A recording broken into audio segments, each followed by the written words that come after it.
Реконструкція проспекту Маяковського. Зірвані строки замінені новими, штрафні санкції для підрядника і коли чекати завершення другої черги, третьої черги. На об'єкті з перевіркою побував міський голова Запоріжжя.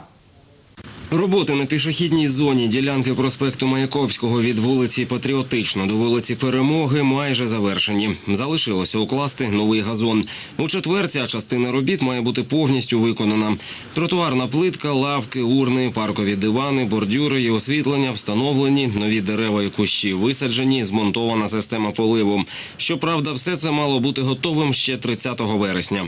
Договір був підписаний в травні місяці, з червня роботи виконувалися, але потрібно було ці роботи закінчити ще 30 вересня, з чим підрядник не справився, за що був і оштрафований згідно договірних обов'язків. Зараз підрядник приступив до проїжджої частини. З правого боку обіцяють відкрити рух 1 грудня, а до 29-го повністю завершити всі роботи разом з новим асфальтним покриттям з обох боків, паркувальними карманами і так далі. Тим часом вже планують, як проводитимуть реконструкцію останньої, четвертої черги проспекту від вулиці Перемоги до каскадів фонтанів Райдуга.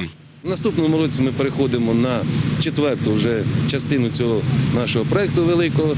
Це вже до каскаду Веселка. Повністю також буде зроблена пішохідна частина, проїжджа частина і велика площадка перед самим каскадом фонтанів Райдуга. Довжина і взагалі площа цієї останньої ділянки проспекту Маяковського ще більша за ту, яку завершують. Отже, роботи буде більше і чи вкладеться підрядник у строки у наступному році. Цікаво також, хто виконуватиме роботи – нова організація або міська влада ризикне дати ще один шанс тому самому.